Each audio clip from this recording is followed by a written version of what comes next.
The chief whip is to make sure that members of the party support their party. And he was the one, opposing his own party on the floor of the Senate. And that is why they have removed him from the position of chief whip in the Senate. And perhaps he will suffer other consequences for what will appear to be indiscipline or disloyalty on his part. I disagree with you, Dr. Abati, sir. Okay. And that's why we don't need politicians. We need people that can speak the truth. A chief whip, yes, as the name implies, is supposed to whip his members in line. That's it. WWE is about to happen in Arise Studio. Rufai Oseni is about to give Reuben Abati an uppercut. It seems he can no longer tolerate Reuben Abati two-facedness. Now let me give you a brief description of what is happening. Senator Ali Ndume, an APC senator representing Boronu North Senatorial District on the floor of the National Assembly, and a chief whip in the Senate was stripped off his position as the chief whip for criticizing the government of Bola Ahmed Tinubu. Ali Ndume, on an interview, has said that Tinubu is ruling a kleptocracy government and that majority of those in his government are kleptocrats. This statement did not augur well with members of the Senate who are APC members, and they moved for his suspension. On our Rise Morning Show, Reuben Abati seems to support the move by the Senate. When Senator Ali Ndume said that President Tinubu has been hijacked and nobody could access him, I think I said then that, that was most unusual for the chief whip of the ruling party throwing his own president under the bus. Now, Ali Ndume, representing Bono North, was chief whip of the APC in the Senate. What is the job of the chief whip? The chief whip is to make sure that members of the party support their party. And he was the one, opposing his own party on the floor of the Senate. I know Labour Party and Obedience have said, no, it should not be sanctioned for this. Well, members of APC have said, if he wants to go to Labour Party or PDP, he should go there. If you are chief whip, you are chief whip for your party. And that is why they have removed him from the position of chief whip in the Senate. And perhaps he will suffer other consequences for what will appear to be indiscipline or disloyalty on his part. Number two, he made a point in an Arise News interview. That was the point Cyril Fashuyi, Ekiti North, was making, that members of Tinubu administration are kleptocrats. Kleptocrats, yes. Now, he was just simply saying that in his own party, the party on which platform he won an election, that everybody there is a thief. And Fashuyi was saying his children have been asking him questions. Asking him questions. Members of a constituency have been asking him questions. And he wanted the matter referred to the Ethics and Petitions Committee. But the great Malabite, who is Senate President, then said, a great Malabite. Said, that no, that the Senate has dealt with that he has received enough punishment. Where the Senate President dropped the ball again is that he was dabbling into English grammar. He was telling his colleagues that, don't call, he didn't say you are thieves. He said you are kleptocrats. There's a difference between being a thief and being a kleptocrat. Senator Akpabio should not be teaching English language. A kleptocrat is a thief. They mean the same thing. So, yeah, but there are different levels of thievery. No. The kleptocrat, even if you don't want... They words mean the same thing. If you are a kleptocrat, it means you are stealing government resources. He's trying to help. And Fashuyi is saying he's calling us thieves. Yes. So calling his own members thieves, yes. I think he deservedly got his comeuppance by losing his position as chief whip. And those who are saying if he likes, he can go to PDP or he can go to Labour Party, well, maybe they are stretching it a bit too far. I'm seeing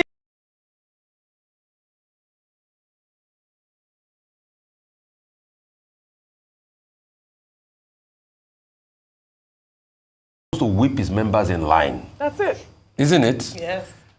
But at a time where there's wanton hunger and destruction in the land, in that statement, when you made your point on that matter, I The part I didn't like about what Ndume said was, oh, the president can't be seen and all of that. They've hijacked. No. I disagree with him on that. But at a time where people need to speak the truth, who is happy about the way the country is? No one. Is it because we can still come here in the morning? Who is happy about the way the country is, where there's massive poverty, avarice, chaos in the land, over 40% increase in the price of food? Who is happy? Everybody's crying. And Ndume says that, and they said the chief whip cannot say that. A chief whip is also supposed to be the conscience of his party in parliament. What Ndume did was just being the conscience of his party's parliament. What Ndume told us is a Yoruba analogy that says, Hombo, awala day. There's fire on the mountain in this country, and if you don't do something about it, something will happen. Yes, you might fault him on the way he went about it. But that's the position of what a chief is supposed to do. And the other one that he said, okay, is a kleptocrat. You see, I kept on looking back and forth at the political class. Yeah. Can any top politician come out to swear on their grandfather's grave that they have never used governance influence for their own personal benefits? They should come out and be swearing. See, guess what? They are sending him to the committee. No, yes, I know. They might say it's that of ethics. Yes, yeah. But politicians should come out, wherever you are in Nigeria, to swear. It's not the same politicians that we know how some of them were borrowing Agbada before they got into power, but after power, they have private jets. All right. They should come out and swear that they never use government privileges and everything to make money or contract money. They should come out and, in fact, you see, like they say, if you use Bible to swear, maybe they should swear with Ogun. All right. Well, first of all, you need to understand that Reuben Abati is a politician, and whenever he speaks, he always speaks as a politician. He was in PDP, contested a gubernatorial election in his state, so he always tends to side, cover up his colleagues whenever stuff like this come up. When you look at what Ali Ndume has said, he's not far from the truth. This country, Nigeria, is being ruled by kleptocrats, thieves, criminals, soulless criminals. We have evidence all over the places, evidence. Let's even go back to the time of Goodluck Jonathan. You saw how members of his cabinet were being arrested for stealing money. Even the money that was meant to fight Boko Haram was stolen. Today, Dezani Madeke is still being questioned, is still being quizzed by the EFCC for fraud. Of course, we know that it's range hard. There are members in the APC that were in Goodluck Jonathan's government that are not being questioned because they are in APC. Current Senate President Akpabio was quizzed by the EFCC for fraud until he moved to APC. That case died down. Orji Uzor Kalu was quizzed for fraud. He moved to APC. That case died down. You are not talking about President Muhammadu Buhari. You saw the Nigerian Air. That was a fraud, a conduit pipe to steal money. You saw an accountant embezzling 80 billion naira. Nobody is talking about that anymore. You saw the Minister of Humanitarian Affairs that is still being quizzed for fraud. Just 1 year in office, the presidency of Bola Ahmed Tinubu has been engulfed with corruption. You saw how the Minister of Humanitarian Affairs was equally fingered for fraud. So what Ali Ndume is saying is not far from the truth. Man is saying the truth. And I want to give him kudos for speaking because he is calling out members of his party for fraud. The people that are angry over his comment, they are just playing politics. That is a fact. Come on, we should tell ourselves the truth. The reason why we are where we are today is because the people we handed over power to change the fortune of this country. The people we handed over power to bring real government to the people. They are looting the future of the people dry. Look at Kogi State Governor. After ruling for 8 years, man is paying the fees of his children up front. That is corruption. In case you are not aware, the Minister of the Federal Capital Territory, Nyesom Wike, while he was a governor in Rivers State, his Accountant General, Simila Ifubara, who is the current governor of Rivers State, was declared wanted by EFCC for 434 billion naira fraud. 434 billion naira fraud. There is no how Fubara will embezzle that money without the knowledge of his principal, Nyesom Wike. Today, Nyesom Wike is the FCT minister working with Bola Ahmed Tinubu. Former Zamfara State Governor Bello Metawale has been declared wanted by the EFCC. The current governor of Zamfara State is accusing him of fraud, embezzlement of state fund. But that man is working with Bola Ahmed Tinubu as the Minister of Interior. The Minister of Budget and Planning, Atiku Bagudu, former governor of Kebbi State, was declared wanted for a $600 million fraud in the United States of America. This same man was accused of helping Abacha to loot the money that Abacha looted. This man was arrested in the US and jailed. He came to Nigeria, became a governor, and now he's the current Minister of Budget and Planning under Bola Ahmed Tinubu. How about Femi Gbajabiamila that was accused in the US for a $6 billion fraud? I told you earlier how the current Senate President, Godswill Akpabio, was indicted by EFCC for fraud.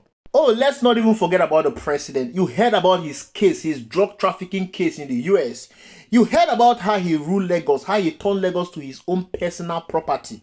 And everybody that I've mentioned so far, they are all part of this government. Tell me, I need to know how Ali Ndume is wrong to say that this government is a government of kleptocrats. To call this government a kleptocratic government, tell me, where is he wrong? He's right. And these are the people that are responsible for making decisions that affect your life.